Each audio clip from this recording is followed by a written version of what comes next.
I'm going to try to stay, as I mentioned, within the time allocated. But I did prepare some slides because it takes a lot of time to express complex ideas. And they say that an image is worth 1,000 words, and a movie is worth about 1,000,000. So what I'll do is I'm going to show you a movie at some point, but first let me tell you why I work in the university. I joined York University after working in many other places because I realized that our efforts on the Green Energy Act and bringing policies to be able to have renewable energy require people, Ontarians and people from all parts of the world to be able to do these things. And we created something called the Sustainable Energy Initiative, which is a number of groups that have come together to be able to give training to people and to be able to conduct research. So the teacher of me couldn't pass the occasion of doing a little bit of teaching because we ask ourselves, why does this matter? And it matters because we really do not have a choice. When it comes to energy, we are in a situation that those of you that are older remember the top of this pyramid. The top of the pyramid was what we could call the easy days, quote unquote, from the Industrial Revolution up to about maybe 20, 30 years ago. Energy resources that were used during that period were very easy to get, they were very, very cheap, and they were very, very dense in terms of power content. But they were not very abundant, you see. And now the young people in this audience and the people coming after us are going to live in the bottom of the pyramid for the rest of human civilization, which is a situation where most of the energy resources are still abundant, but they're very diffuse. They're extremely diffuse. And when it comes to non-renewable resources, this diffusion means that to be able to keep depending on non-renewable resources, it's going to take a lot of money in the one hand, and on the other one, it's going to increase a great deal the risk of tapping into those resources. So you can evoke some images of, for example, the oil spills in the Gulf of Mexico. Well, that's because we're drilling deeper and deeper into the oceans to find the last remaining pockets of oil that are in this planet. The Alberta tar sands are another example of a diffuse resource that if we don't use natural gas to process it, it's simply sand, gooey sand. But we need bitumen to become oil through putting natural gas. How can we do that? Because we use a lot of money to make this possible. So now let's ask ourselves, is this the only way? And Ron was asking me, can we do things somehow differently? And yes, we can. This is the second slide that I ask my students always to take a look at. And this slide shows in a visual manner the challenge and the opportunity of the 21st, 22nd, 23rd centuries, which is to tackle a diffuse resource called renewable energy that is gargantuan in terms of its availability, but it takes a new way of thinking to be able to tackle. So the big box, the big green box, the big cube, the green one, is the solar radiation that comes into the planet on a yearly basis. The little red cube on the top, on the bottom right corner, it's all our global primary energy needs. So you can see each of the other cubes are different resources, wind power, hydropower, etc. So there is plenty of renewable energy resources, many thousand times more than what we use as a collective society. But the challenge is how to make it available all the time. So right now there's a really good example here. If we wanted to be very energy efficient right now, we could turn all the lights off. And we would still have daylight illumination because there's a beautiful sky. Right? So we can do that, and somebody that is close to the lights could do that, and I'll prove to you that it won't make any difference whatsoever. We still be able to see each other. But then all of a sudden we're doing more with less, right? And we're saving money as a congregation into money. So this is another way to look at it. Another way to look at it is these pie charts, we did it for the Global Environment Outlook number 5 of the United Nations. I was invited to write a chapter with a few colleagues. And these pie charts, what it shows is to your left, it shows all the global, all the primary energy that we use in North America, Mexico, Canada, and the United States. And to your right, you see the renewable energy technical potential that we have in North America. Without going into too much detail, what you can see is that there is a great deal of renewable energy resources that are technically available. This is not geographically available, but this is what we could technically do. And the other way to look at it, my good colleague Harry Lehmann from Germany did this graph.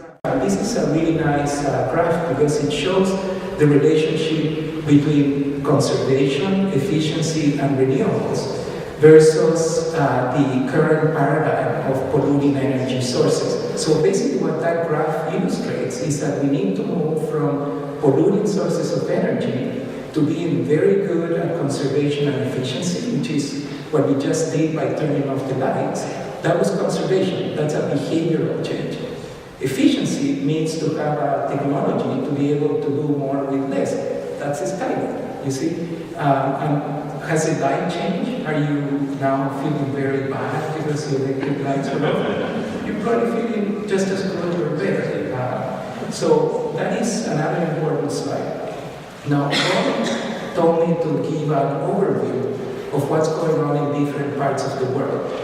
Of course, you only gave me an hour, so I'm going to give it to the most paradigm-shifting points that we need to keep in mind. So, the first one that you may or may not be aware is that the world has created an international renewable energy agency. And this was created in 2009, January 19th, and I'm a very proud person to tell you that it was one of my first international activist jobs was to help this become a reality. And I did that after I left the Suzuki Foundation when I could chart my own path as an activist. And I was amongst 3 Canadians by choice that were on the birth of this agency. So this to me represents something very dear to my heart. Now there's 157 nation members, including the United States and Mexico. Let's not go about Canada right now. Now, in the university, we're involved in a project with this agency, and very creatively, it's called IREL, and that stands for the International Renewable Energy Learning Platform.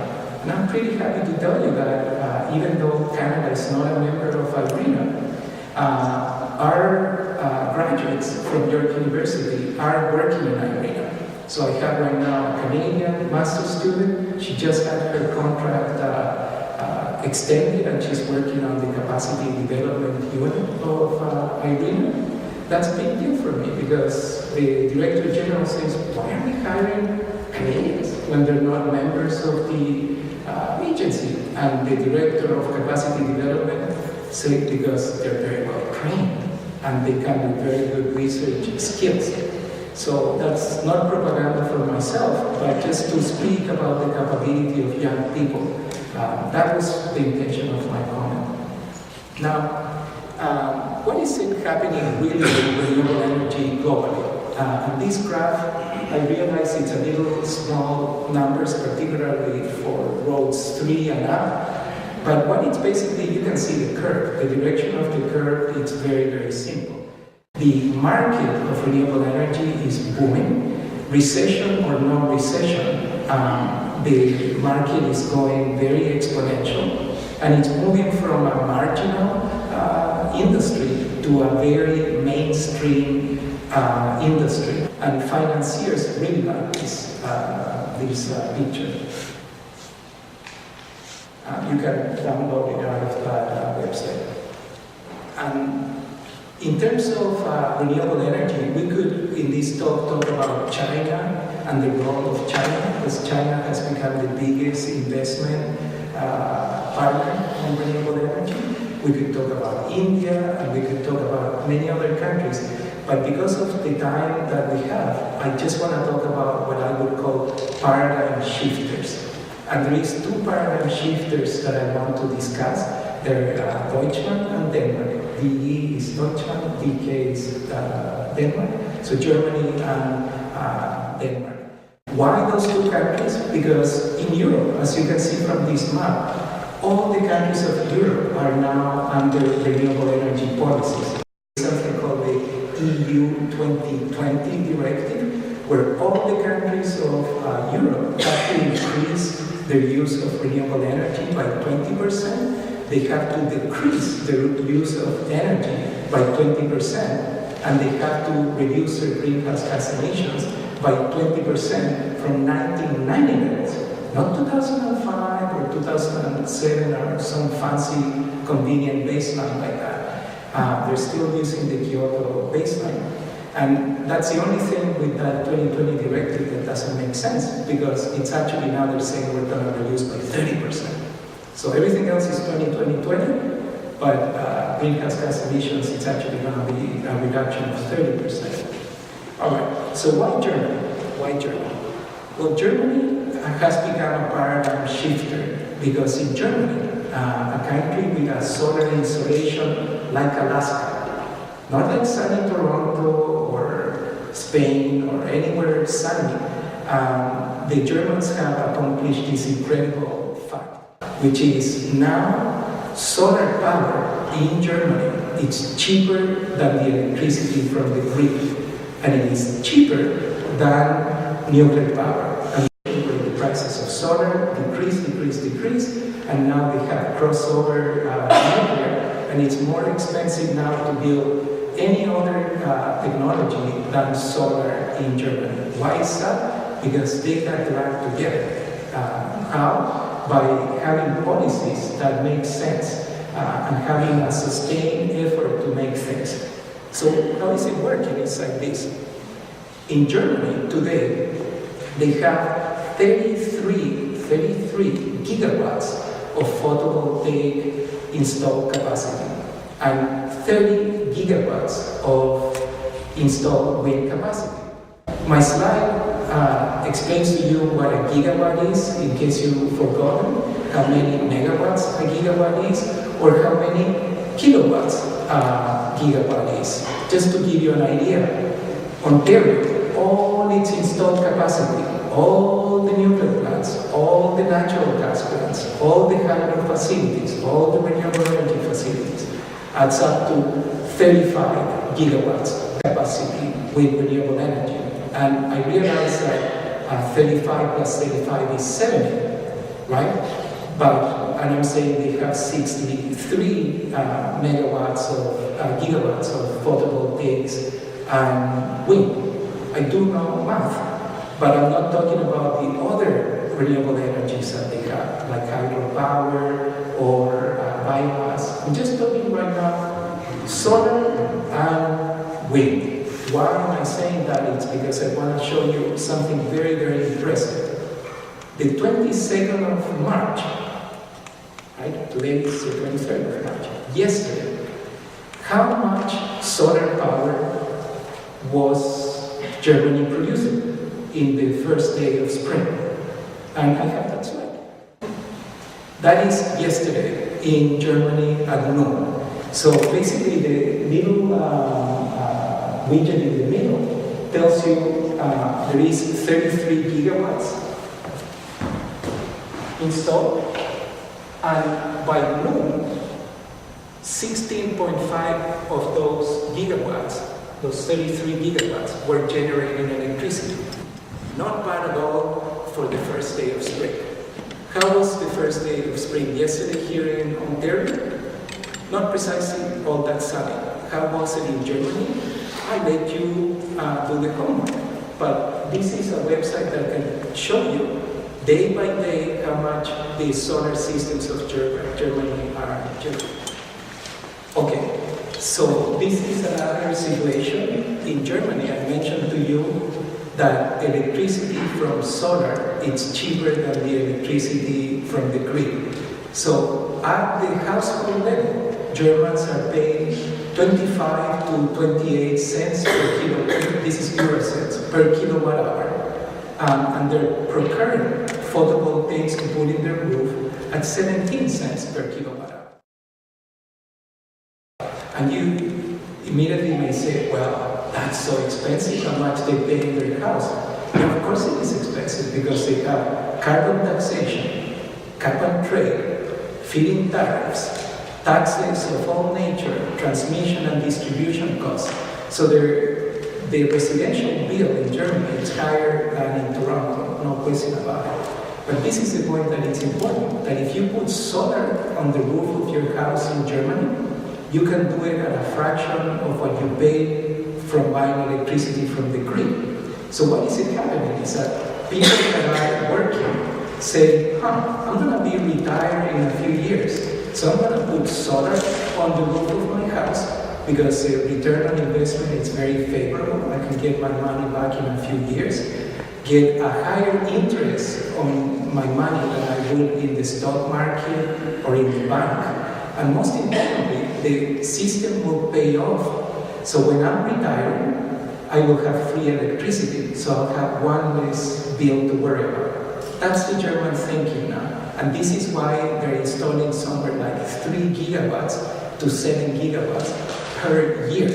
And this is where I will come back to Emily's question, because all of a sudden the Germans are going, holy, what do we do with all this electricity coming into the grid that is coming very quickly? But as I said to Emily, just give me a little bit and I'll get there. So this is another way to express what I've been saying to you. This is actual electricity generation in Germany. We could discuss this graph at length, but I want to show you something that is a little bit more interesting, because this is what interests people that are in the decision-making of the spectrum. How many jobs are in Germany right now involved on renewable energy? And I direct your attention to the graph of, it goes from 2004 to 2011. I'll come here to explain it. Can you hear me okay? So in 2004, there were 160,000 Germans working on renewable energy. In 2011, there's 381,000 Germans working on this. These are net numbers. They're not gross numbers. The Germans are very good statisticians, and they calculate job losses from nuclear, coal, because you know they have a nuclear phase-out in place, and those are net job creation. I know actually Mrs. O'Sullivan, which is the she married an Irish guy, and true story, and she's the one that does these calculations for Germany. So I'm sorry, you got a question? Sorry, a couple of slides back with the photovoltaic. The slide said it was 17 to something. This one? Yeah. So this one? Oh no, the one with the house. This one? Yeah. Okay. So is when you're comparing costs, you're saying the cost of the electricity is 17 euro cents, or that's what they're paid for the feed-in tariff? Excellent question. I'm glad you asked me that. So the lower number is what the bill would be for a residential household somewhere in Germany, and it ranges from 25 to 26 euro cents per kilowatt hour. Right? That's what you would pay when the bill comes in. 17 cents per kilowatt hour is what it would cost you to phone somebody and say, I want solar on my roof. And how much can you put it for? And they'll say, we will charge you 17 cents per kilowatt hour. That's what that means. Now, it sounds like you know what feed-in tariffs are, and this is why you probably were asking me the question. Yeah. So, for those of you that don't know what feed-in tariffs are, I will get to it. But Germany has a law where people that want to put a solar system or a wind turbine in their farm or in their house, they can sell the electricity to the grid and get paid per kilowatt hour over 20 years. We have that policy here in Ontario. We copied it from the Germans. But the big difference is that the Germans say the electricity coming from the solar systems or the wind turbines has to be given priority in the grid all the time. So what it means is that the other generators, nuclear, coal, natural gas, they have to curtail themselves to allow electricity from the wind and the solar systems because they have priority of dispatch. I hope that makes sense, but bear with me, it will make more sense in a second. Emily, can you give me one quick second? I just want to go back to this figure about, but before I go, maybe you do What's the percentage of coal in Germany? At the moment, Yeah. I'm not 100% sure. I can look it up if you want to. But just like a little, a lot, I don't have numbers, I'm not sure, but I can tell you this much, this I know, which is Germany has carbon taxation and cap and trade. So it has internalized the price of that carbon. So there is a disincentive to continue to generate with coal. They have a nuclear phase out, but they don't have a coal phase out, but they have carbon taxation and cap and trade. I'll look it up in a minute for you. Yeah. The point of the story is that they're trying to get rid of it, because by 2020 they have to increase their use of renewable energy. But I'll get back to you with the exact number. I have it in my computer. It's just I want to change frequency because enough about the Germans. The Germans are great, but there are paradigm shifters on solar. I want to talk about something a little bit more interesting, which is the paradigm shifting of the Danish people. The Germans are really funny people, you know, in a good way. If there's Germans here, I don't mean disrespect. What I mean is that they look at Sweden as, wow, it's awesome. Sweden is the awesome place in their worldview. But the Swedes really copy the stuff from the Danish. The Danish are the awesome people. The Swedes know that. The Norwegians don't know that. The Finns choose to ignore it. But the Germans haven't yet figured this one out, and they're beginning to figure it out because the Danish people are shifting paradigms totally. And I want to say two things about that. The current contribution of wind power in Denmark on an annual basis, it's 28% right now, today. And their goal, their political goal, is to increase that use to 50%, 50%. By the year 2020. That's what's going to be their contribution to the EU 2020 directive. Different countries will do more or less depending on their resources. And I want to show you how they plan to do that.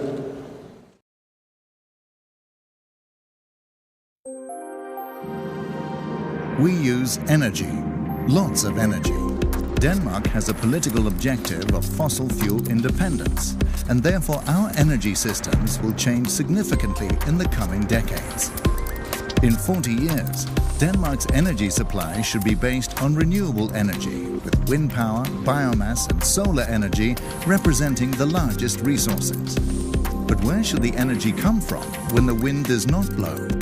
What should we do with the surplus energy when wind power generation far exceeds demand?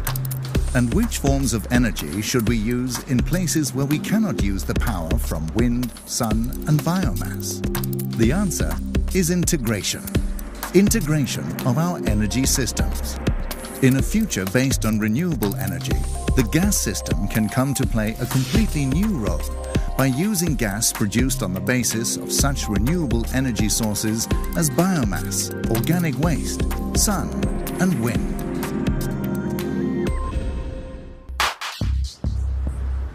Some of the most significant renewable energy forms that will replace fossil fuels in Denmark in the long term are wind, solar and wave energy, as well as biomass and biogas. Energy generation from wind, sun and waves does not follow power demand, so there is also a need for fuels for generating power when there is insufficient wind.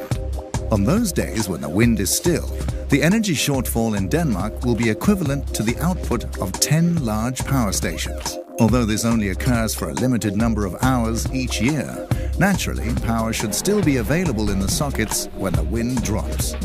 In such circumstances, gas can contribute to the solution. Gas produced on the basis of renewable energy.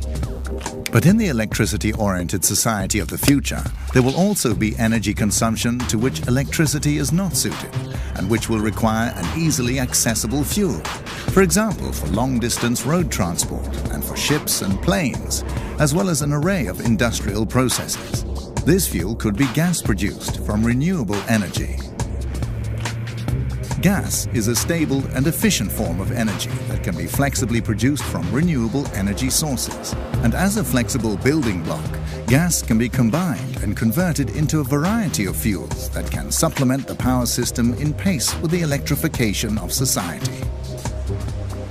Some of these fuels are liquid, others are gaseous, and they have different properties and strengths. Methanol, ethanol, biogas, hydrogen and other gases. We already produce biogas from agricultural manure in Denmark, but there are numerous other possibilities for producing green gas. The biomass that can be converted to gas is derived from various organic materials. We call it yellow, green and blue biomass. Yellow biomass primarily consists of straw and wood chips. Green biomass consists, for example, of energy willow and clover. Blue biomass comes from algae and seaweed. Some of the gas can also be produced by converting such waste as slurry from agriculture and organic waste from industry and households. Biomass and waste are converted to gas in several ways. Biogas is formed from organic materials in large containers without oxygen. These organic materials include slurry, wastewater, or waste which decompose biologically. The other method is thermal biogas production. This method utilizes such materials as straw, wood chips, wood pellets or seaweed. The third method involves the fermentation of biomass to the biofuel ethanol. The residual products in the process can be used for thermal gasification or for classic biogas production by oxygen-free gasification. The gas from the processes can be collected in gas storage facilities and later upgraded and transported through the internationally connected natural gas network. The production processes, especially thermal biogas production, develop heat. This can be collected and distributed through the district heating network, thereby fully utilizing the energy. When wind is abundant and wind power generation exceeds demand, the price of power falls. This cheaper power can, via electrolysis, be used for producing gas. In that way, wind power can be converted into gas in the future and stored for later use. With the assistance of a range of technologies and processes, the energy from wind power, biomass and waste can thus be stored in large volumes in the existing gas network. At the same time, gas is cheap to transport and easy to store. In Denmark, we have gas storage facilities capable of covering 1/4 of our annual gas consumption. This is clearly an advantage when distributing and consuming the gas. With gas as an energy carrier, wind and biomass could be utilized throughout the entire Danish energy system, for power generation, for biofuels in the transport sector, and as upgraded biogas for, among others, CHP generation, or transported to the internationally connected gas network.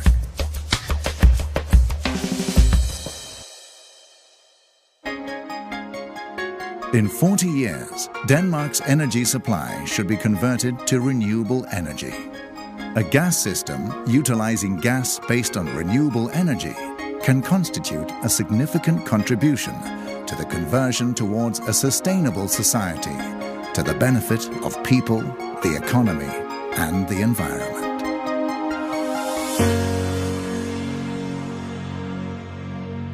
To learn more, watch the full version on energynet.dk.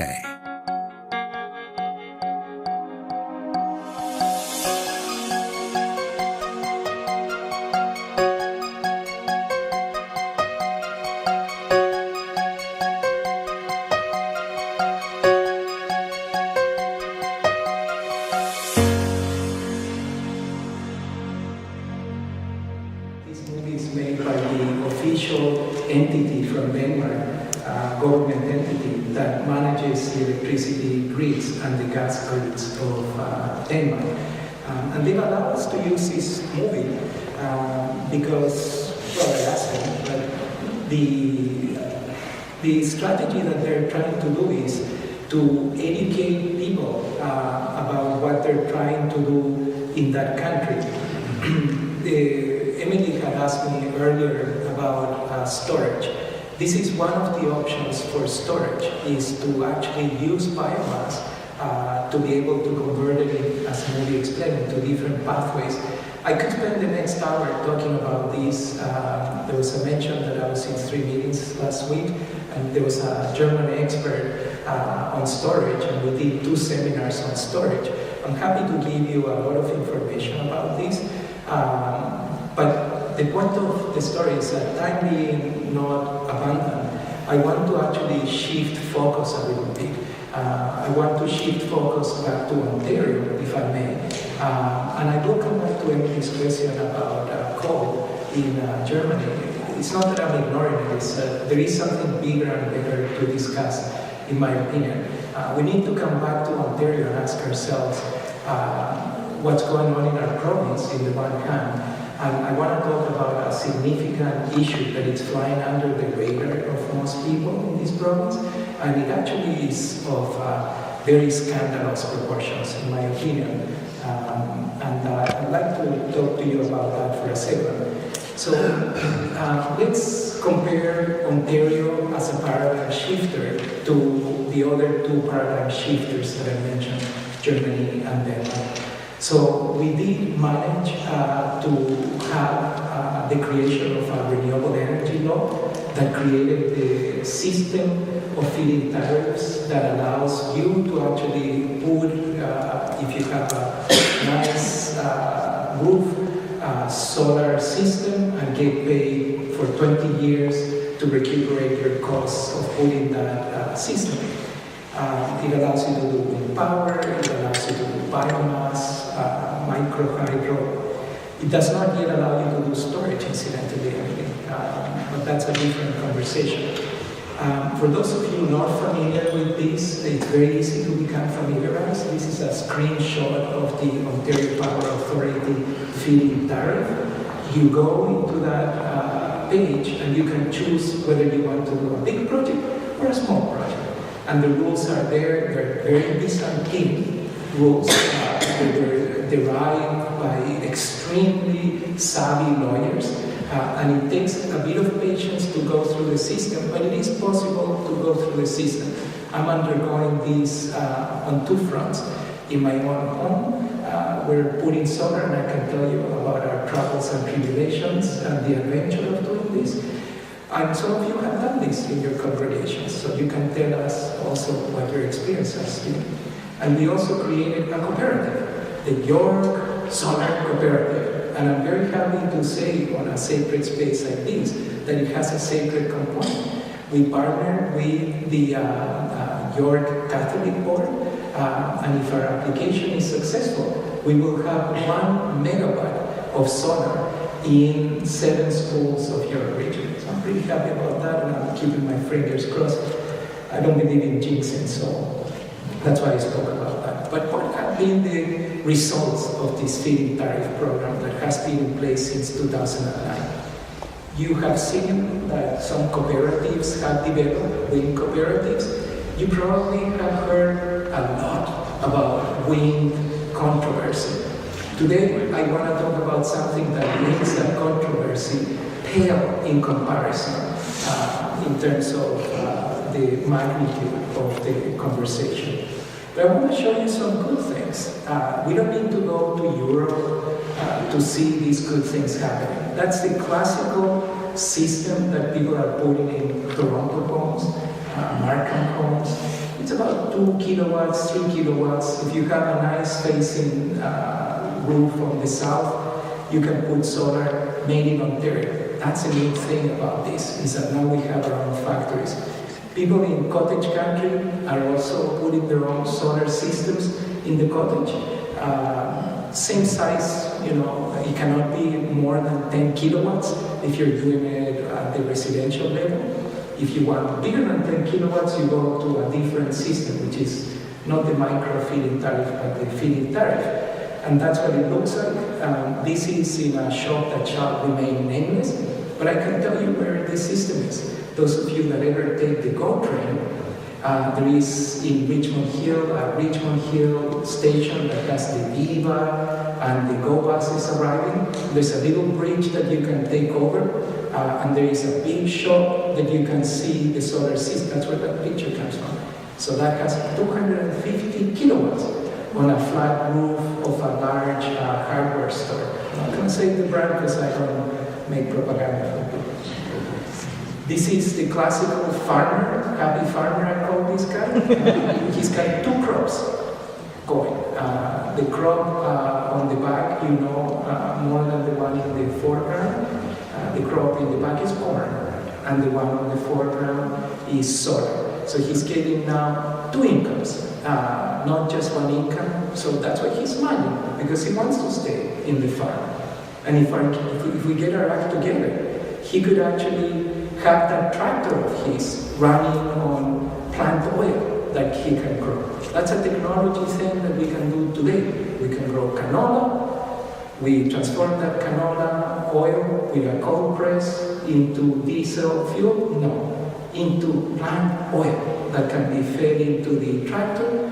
Creates one big problem, is that when you turn the tractor on, it smells like French fries. So it makes you really, really hungry, especially when you're in the fields. Not a good thing. Biggest solar farms in the world are right now in Ontario. Is this beautiful or is this ugly? I don't know. The Mona Lisa, some people say it's a beautiful painting, some people say it's not. I personally like this because when I go to Germany and they say, hey, we got 50 megawatt solar PV farms, I say, we got 90 megawatts. That's 90 megawatts, close to Sarnia, Ontario. How many of you knew that we had such things? Well, we do. Made in Ontario, the modules, that's what it looks like when you come close by. And that's the happy Ontarians building this facility. 90 megawatts of solar. Here you got another one. This one's 40 megawatts. And before you think too much about it, remember that the rules are crystal clear. You cannot put these in top agricultural land. So where these solar systems are now, they were growing something called rocks before. The crop wasn't a bumper crop, no pun intended, but you cannot put this, so please don't tell me that it's happening, because that's against the law, and if somebody's doing that, they should be reported. That's a previous Minister of Energy opening up a solar factory. We have solar factories, ladies and gentlemen. They do exist. He's opening one there. This is what it looks like. Top of the line, state-of-the-art facility. This one actually uses European. I won't tell you from which country, because then you'll know which factory it is, and then you think I'm making publicity for the company. I'm not. But this is state-of-the-art. I visited this factory. It's in Mississauga. Fully automated, state-of-the-art factory. Still employs 60 people, because the owners of the factory could have made it completely automated. That it would have taken 3 people to operate this. But the idea was to create employment, so there's 60 people involved in some of the manufacturing. This is a challenging part, by the way. In China, you can make solar systems really, really inexpensive. So if you want to compete successfully against the Chinese, versus the Chinese, it sounds kind of violent against. You have to make a factory that would be a clean production facility. So what it means is that your solar systems would be so state-of-the-art that will not malfunction, will be perfect, and that requires automation. So the more automation you have, the less jobs you have. You want to create local jobs, but you want to be able to compete against cheap inputs. So it's a bit of a conundrum, and that's where policy comes into place. We need policy that continues to evolve to make these things possible. What does it look like? This is what it looks like. This is a plant in Richmond Hill. This is women in Richmond Hill.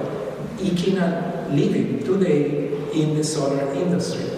We have a solar industry. Is it vibrant? No. It's actually in deep trouble. And this is why I came to talk to you this morning. This is another factory, this one in Windsor. It used to be a manufacturing of vacuum cleaners.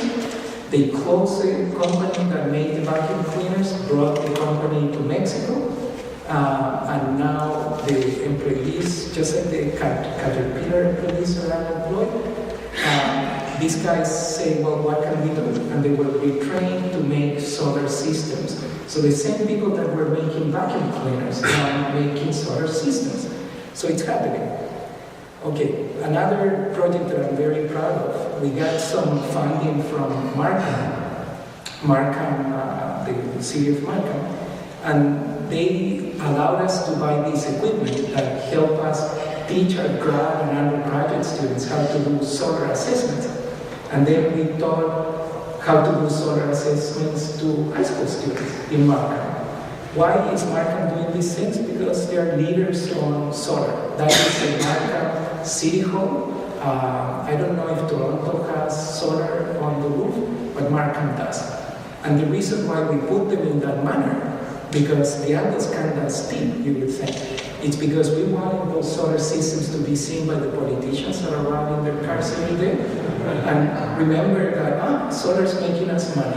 And also people from down the street, almost a kilometer down in Highway 7, can't see that. So you cannot mistake it. If we put it flat, nobody will see it, right? So we paid a penalty for the steep angle, but it is very iconographic. It was brilliant. All right, so this is what I came to talk to you about.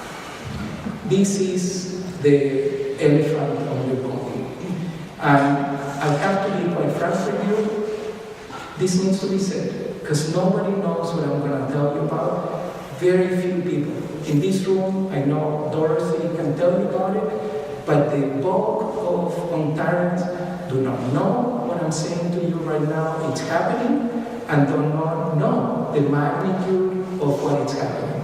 There is all this scandal going on about the natural gas plants that were relocated, and that's scandalous. But in terms of proportion of scandal, what I'm going to show you dwarfs that many, many times over.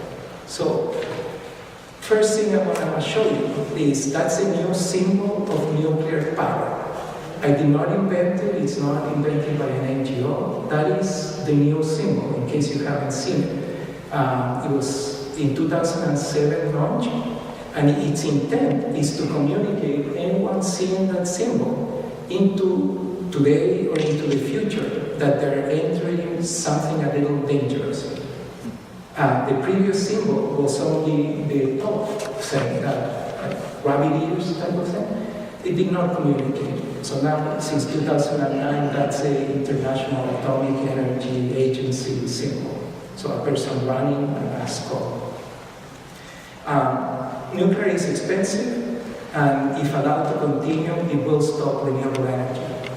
It's simple as that. You can't have the two things side by side. The Germans woke up to this fact and they say, no more nuclear. 2022, all the nuclear plants have to close, period. And this is a conservative prime minister called the Chancellor in Germany that was a nuclear physicist by training. And she had to accept this fact. If you have 381,000 people working, you cannot throw them out of work. Something had to go, and after Fukushima, that got very reinforced.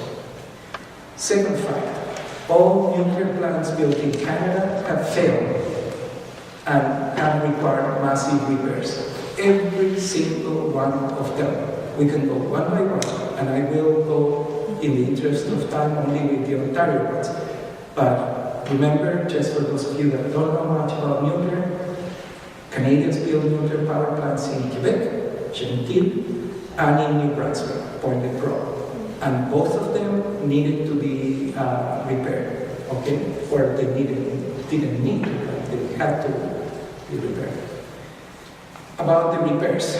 All nuclear plant repairs have ended costing much, much more than originally anticipated. Always the original cost estimate times a factor. a factor of 1.3, 1.5, 2.5, and 3, and I'll show you with numbers.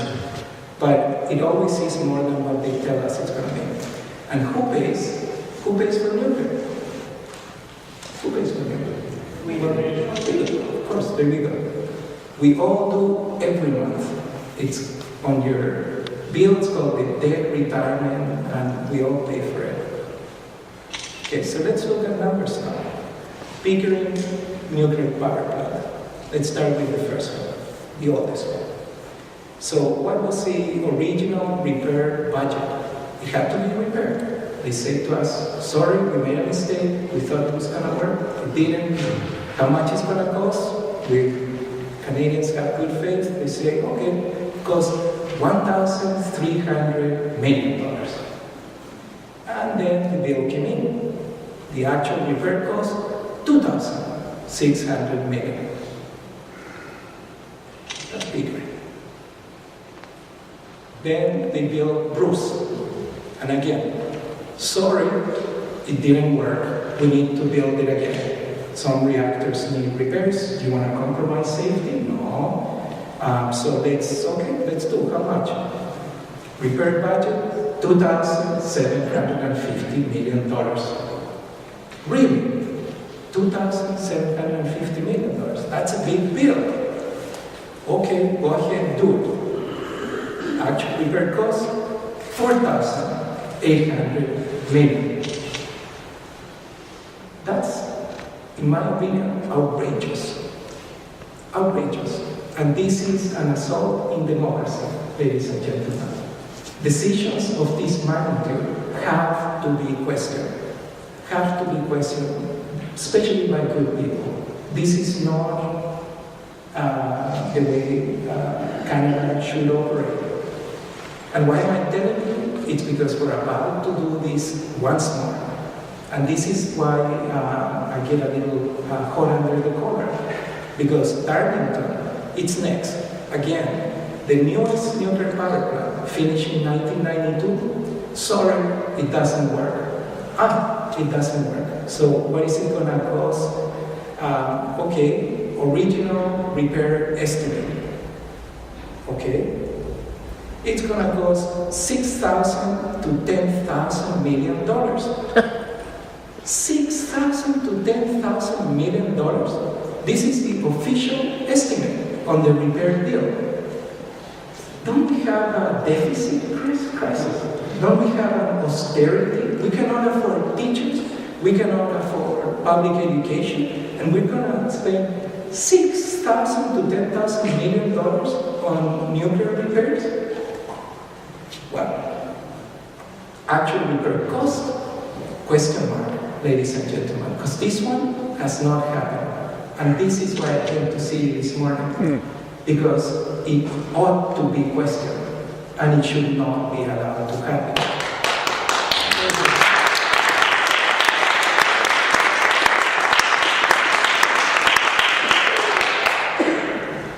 It is a big battle, I know. But today, on Earth, our day, please remember that we have this conversation. This is not fair. This is not right. And this is outrageous. Outrageous. Outrageously dangerous. I beg your pardon? Outrageously dangerous also. Well, let's just finish this up. So, just because we need to finish this up, the nuclear watchdog okayed the Darlington nuclear overhaul. This is a good job. John Spears from the Toronto Star, he is the one reporting on this. It's not that I have a subscription with the Toronto Star, I also read other newspapers. But they're the only ones reporting on this, and there is where the numbers are coming from on my presentation. So in 2010, the Minister of Energy said, yeah, it's going to cost somewhere between $6 and $10 billion, $6,000 to $10,000 million.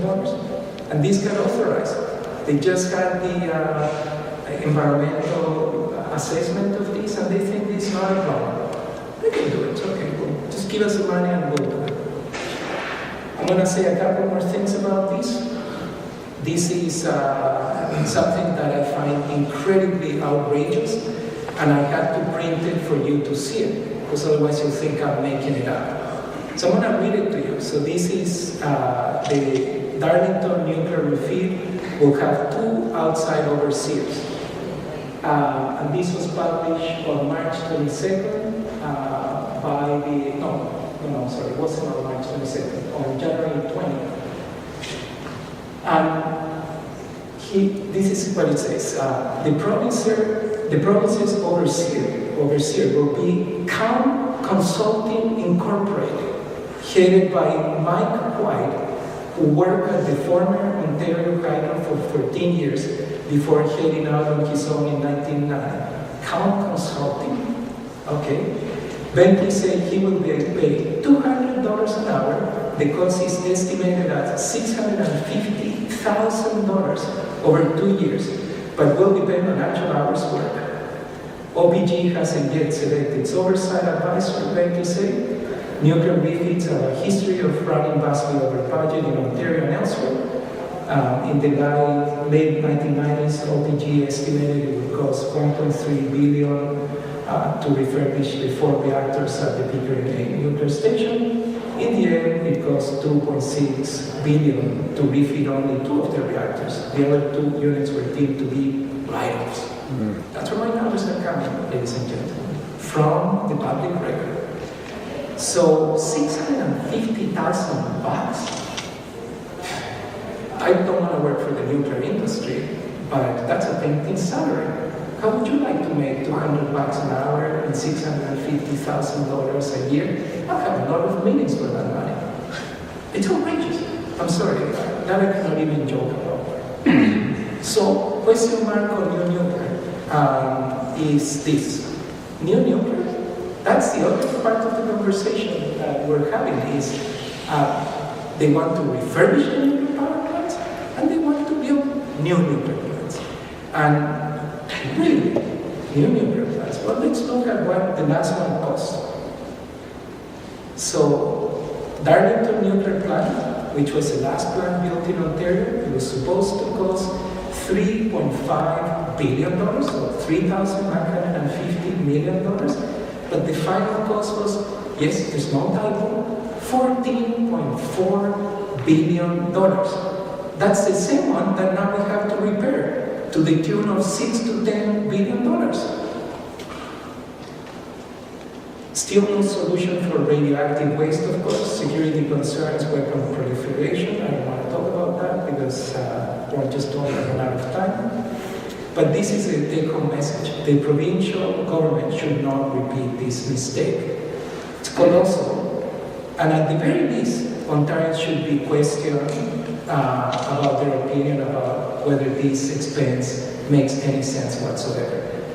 And we can talk about what $6 to $10 billion buy you in today's renewable energy market, and I'm very prepared to speak about that. That was $14.4 billion of lemon. That's my opinion.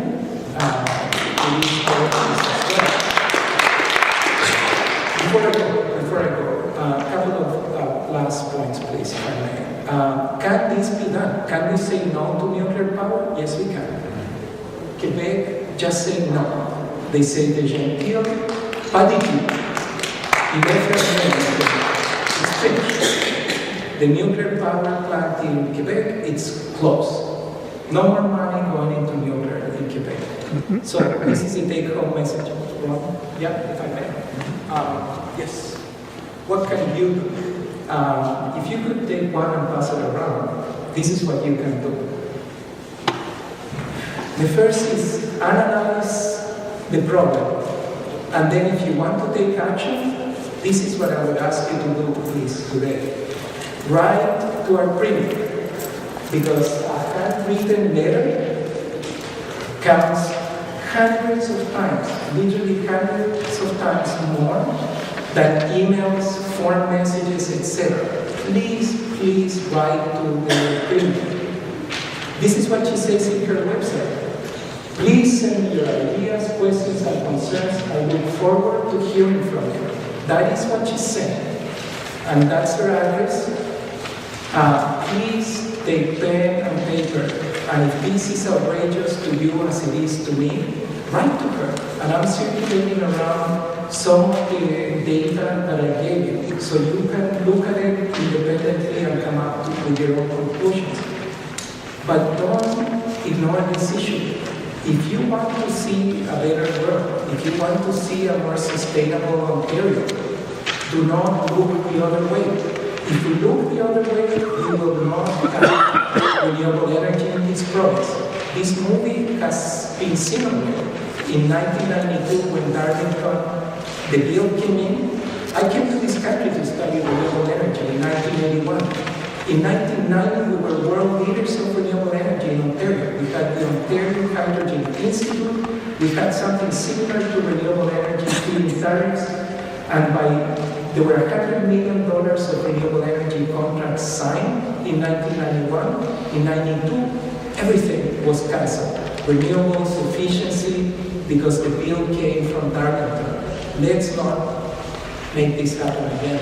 And people like you and I can make a difference. And at the moment, I want to take some questions, I suppose. Do I have a little bit of time? Unfortunately, no. Oops, that's my contact information. My closing comment to you is, do not ever think that your effort is wasted. We can make a difference. That's what we're here in this world for. We're here to speak truth to authority. We're here to change the world. Every single person in this hall, if you can do something about this, you may stop it. It won't count afterwards when it's a conflict. And this is my last comment to you. This is what I think these nuclear people are hoping to do. They're saying, pay us now $650,000 so we can tell you how much it's going to really cost. And we will never make a mistake again. We learn from Pickering, we learn from Bruce. And then they're going to say, hey, wait a second, we already put $600 million on this, and guess what's happening as we speak? The new roads in Darlington are being built. A new facility has been built to start this process. So they want to pull a natural gas plant on us. They want to have this already, we spent already $600 million. You really want us to stop spending money? And then they're hoping the politicians are going to say, no, that's okay. Once more, go ahead. Please don't let this happen. Thank you very much.